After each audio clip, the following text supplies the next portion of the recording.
장터 한복판, 왁자지껄한 소음 사이로 난처한 기색이 역력한 사내가 서 있습니다.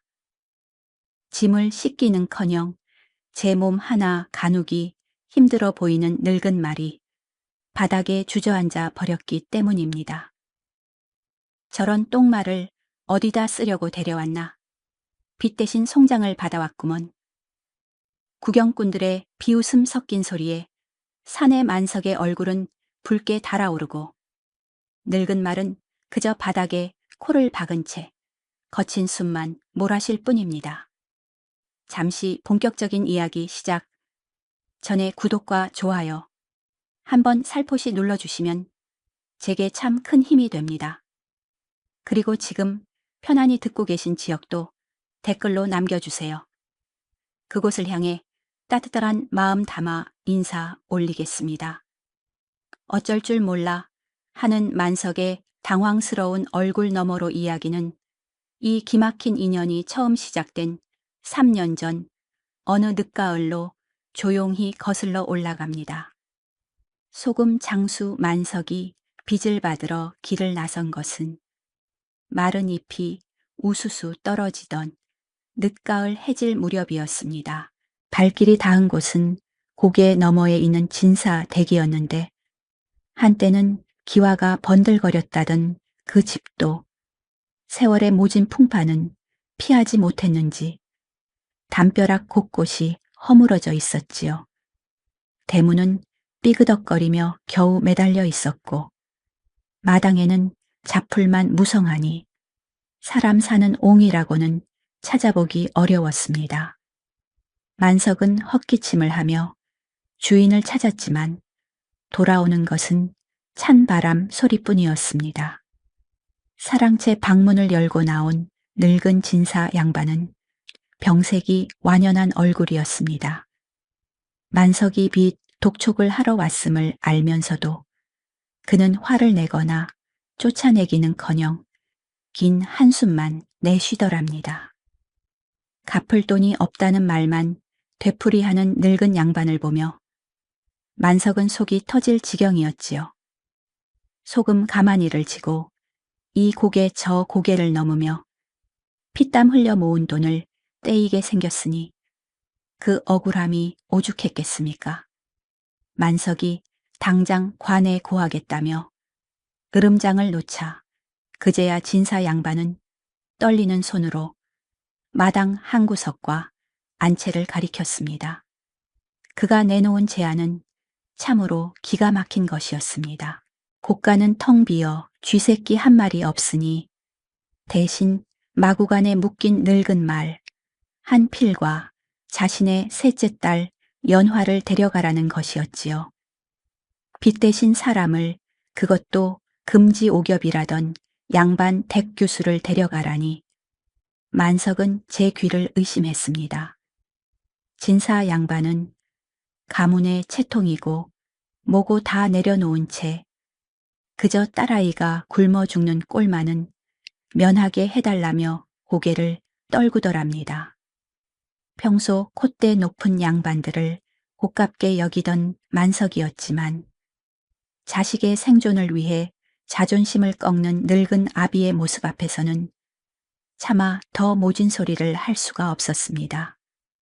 만석은 헛웃음을 삼키며 마구간을 들여다보았습니다.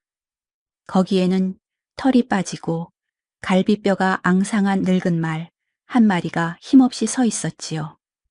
누가 봐도 곧 쓰러질 것 같은 짐승을 어디에 쓰겠나 싶어 혀를 차던 찰나 안채 문이 열리고 셋째 딸 연화가 모습을 드러냈습니다. 색바랜 비단 옷을 입고 나온 연화의 얼굴은 백지장처럼 하얗고 파리했습니다. 하지만 그 눈빛만은 깊고 맑아서 처연한 슬픔 속에서도 묘한 기품이 서려 있었지요. 그녀는 자신의 처지를 이미 알고 있었다는 듯 당황하거나 울부짖는 기색 없이 그저 담담히 만석을 바라보았습니다. 그 순간 만석의 마음속에서 묘한 감정이 일렁였습니다. 빚 대신 여인을 데려간다는 것이 찝찝하고 부담스러운 일이었지만 저 여인을 이 다 무너져가는 집에 그대로 두고 가면 필시 올겨울을 넘기지 못할 것이라는 생각이 들었던 것입니다. 거친 소금 바닥에서 굴러 먹던 자신과는 전혀 어울리지 않는 귀한 신분이었으나 밥이라도 굶기지 않으면 될 것 아니냐는 투박한 연민이 솟아올랐습니다. 결국 만석은 긴 한숨과 함께 그 황당한 제안을 받아들이기로 했습니다. 그렇게 만석은 돈 괴짝 대신 비틀거리는 늙은 말의 고삐를 쥐고 그 뒤를 따르는 연화를 데리고 마을로 내려오게 되었습니다. 차가운 가을바람이 휑한 들판을 휩쓸고 지나가는데 앞서 걷는 만석도 뒤따르는 연화도 아무런 말이 없었습니다. 그저 터벅거리는 늙은 말의 발굽 소리만이 두 사람의 어색하고도 기이한 동행을 채우고 있었지요. 이것이 악연인지 인연인지 알 수 없는 채로 두 사람의 첫 밤은 그렇게 저물어 가고 있었습니다. 혼례를 올렸다지만 두 사람의 신혼방에는 고소한 깨소금 냄새, 대신 짭조름하고 묵직한 소금기만 감돌았습니다.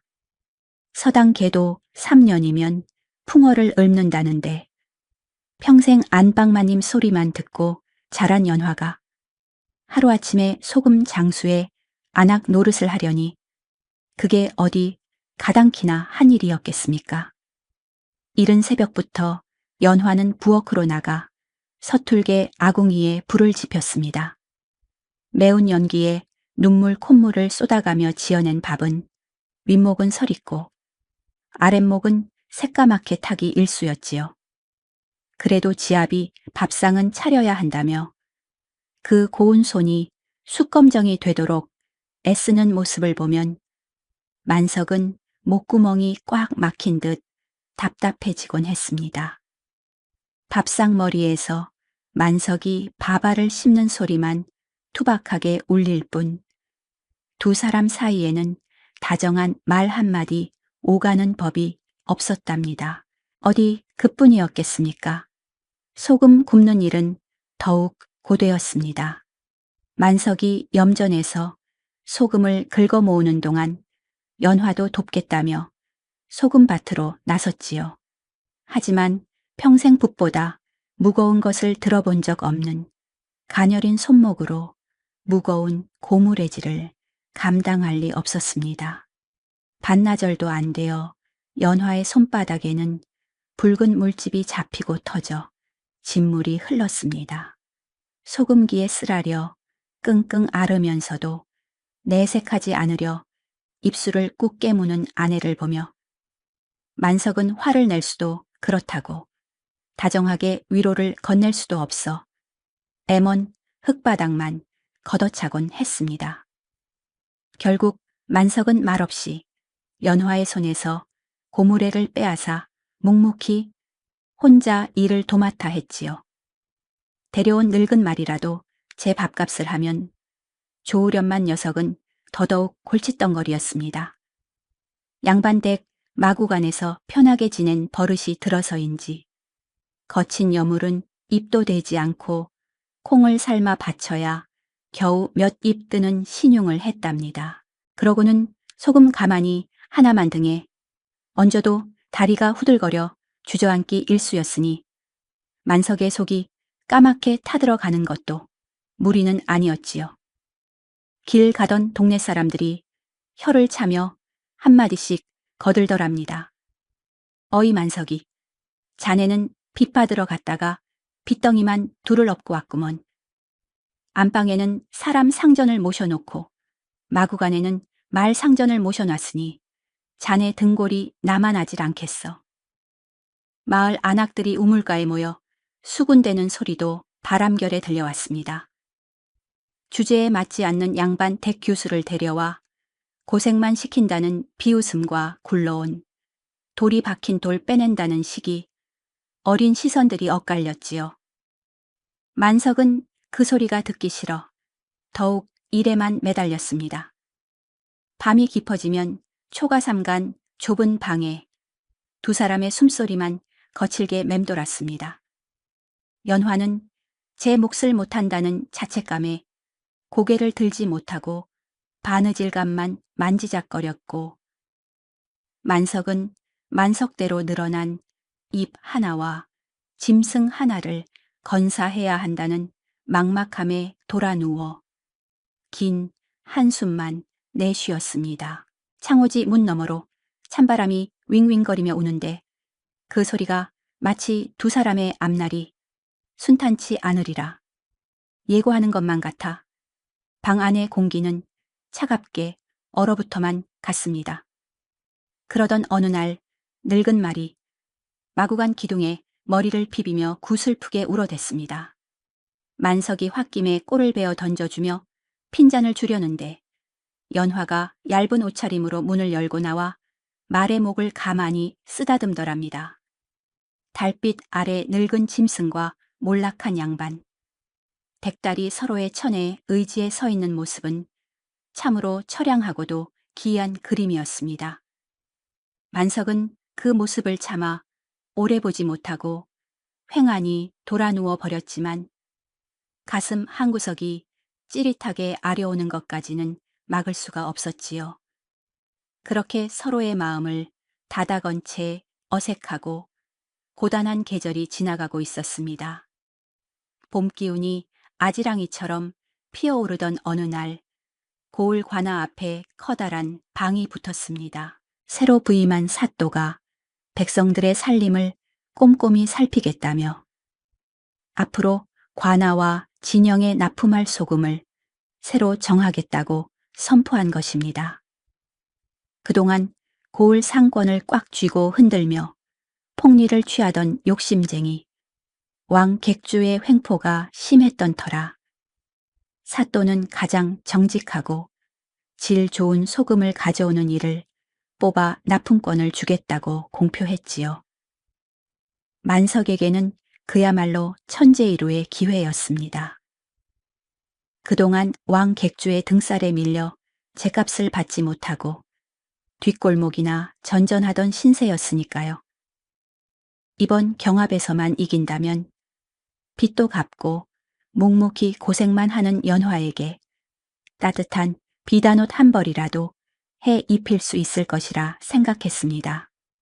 만석은 며칠 밤을 새워가며 가장 희고 깨끗한 결정들만 골라내 소금 가마니를 창고에 차곡차곡 쌓았습니다. 연화 역시 밤새 등잔불 아래서 해진 소금 자루를 깁고 닦으며 지아비의 성공을 조용히 빌었지요. 두 사람의 눈에는 처음으로 내일이라는 희망이 어리는 듯 했습니다. 하지만 호사다마라 했던가요? 운명의 장난은 참으로 야속하기만 했습니다. 납품 경합을 하루 앞둔 날 밤 마을에는 추적추적 궂은 비가 내렸습니다. 만석은 잠자리에 누워서도 내일 관에 들어갈 생각에 가슴이 뛰어 쉬이 잠들지 못했지요. 새벽녘이 되어서야 겨우 선잠이 들려는 찰나 밖에서 무언가 우당탕하고 무너지는 소리와 함께 둔탁한 파여름이 들려왔습니다. 소스라치게 놀라 맨발로 뛰쳐나간 만석의 눈앞에 펼쳐진 광경은 참혹하기 그지없었습니다. 단단히 잠가두었던 소금 창고의 문짝은 뜯겨나가 덜렁거리고 있었고 바닥은 흥건한 물바다였습니다. 단순히 하늘에서 내린 빗물이 아니었습니다. 누군가 고의로 지붕을 뚫고 독에 담아온 물을 들이부은 흔적이 역력했지요. 공들여 쌓아둔 그 귀한 소금, 가마니들이 물을 먹어 허무하게 녹아내리고 있었습니다. 하얗게 빛나던 희망은 온데간데 없고 시커먼 흙탕물과 섞인 짠물만이 바닥을 질척하게 적시고 있을 뿐이었습니다. 만석은 그 자리에 털썩 주저앉아 넋을 잃고 말았습니다. 바닥에 고인 짠 물을 손으로 퍼 올리며 짐승 같은 신음을 토해냈지만 이미 녹아버린 소금이 다시 돌아올리 만무했지요. 어둠 속 어딘가에서 누군가의 비열한 웃음소리가 들리는 듯 했습니다. 만석이 경합에 나가는 것을 눈의 가시로 여긴 왕 객주 패거리의 소행임이 뻔했으나 당장 물증이 없으니 어디 가서 하소연할 수도 없는 노릇이었습니다. 날이 밝으면 곧 경합이 시작될 터인데 당장 내놓을 물건이 모두 못쓰게 되었으니 만석의 앞길은 캄캄 절벽이나 다름없었습니다. 남은 소금이라고는 산 너머 바닷가 염전 창고에 있는 것뿐이었지요. 하지만 그곳은 평탄한 큰 길로 부지런히 우마차를 몰아도 꼬박 하루 반나절은 걸리는 먼 거리였습니다. 오늘 전곳까지는 도저히 도착할 수 없는 시간이었지요.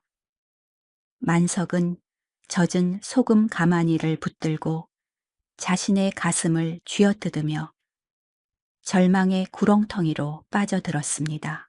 그 소란을 듣고 방에서 나온 연화가 사색이 된 얼굴로 망견자실한 지아비를 바라보았습니다. 처참하게 녹아내린 소금물 위로 야속한 새벽에 푸르스름한 빛만이 잔인하게 밝아오고 있었습니다. 하늘이 무너져도 솟아날 구멍이 있다지만 소금물로 질척이는 마당에 주저앉은 만석의 눈에는 그 구멍이 도무지 보이지 않았습니다. 당장 해가 중천에 뜨기 전까지 산 너머 염전에서 새 소금을 가져온다는 것은 축지법을 쓰는 도사가 아니고서야 불가능한 일이었으니까요. 만석은 흙탕물에 젖은 바지를 움켜쥐며 자신의 기구한 팔자를 탓했습니다. 빛 대신 떠아는 늙은 말이며 곱게 자라 아무 도움 안 되는 양반, 댁 아내며 모든 것이 제 발목을 잡는 돌덩이처럼 느껴져 원망스러울 뿐이었습니다. 그는 끓어오르는 화를 참지 못하고 마구 간 기둥을 주먹으로 내리치며 울분을 토해냈지요. 그때였습니다.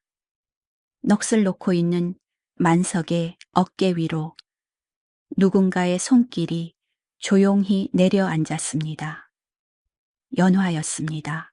평소 같으면 부엌 구석으로 숨거나 눈치를 살폈을 그녀였지만 그날따라 연화의 눈빛은 전에 없이 단단하고 침착했습니다.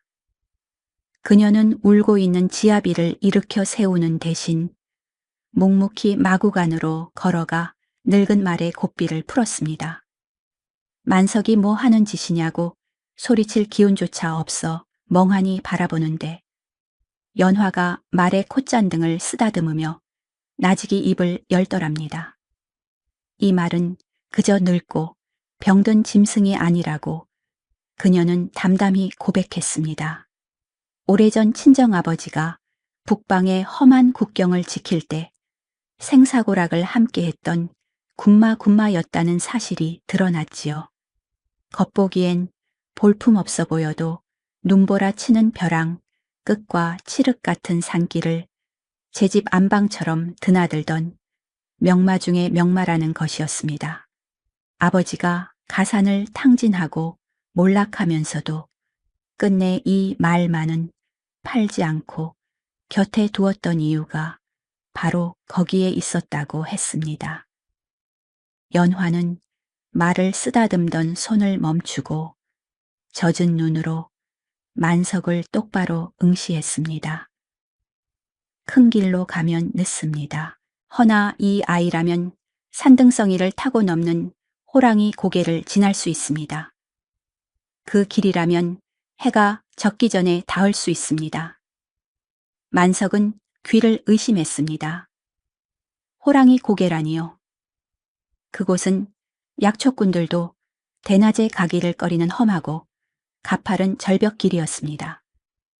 더구나 간밤에 비가 내려 진창이 되었을 산길을 다리가 후들거리는 저 늙은 말을 타고 넘겠다니 미쳐도 단단히 미친 소리 같았지요. 만석이 고개를 저으며 말리려 했으나 연화는 이미 마구간 구석에서 먼지 쌓인 낡은 안장을 꺼내 말의 등에 얹고 있었습니다. 그런데 참으로 기이한 일이 벌어졌습니다.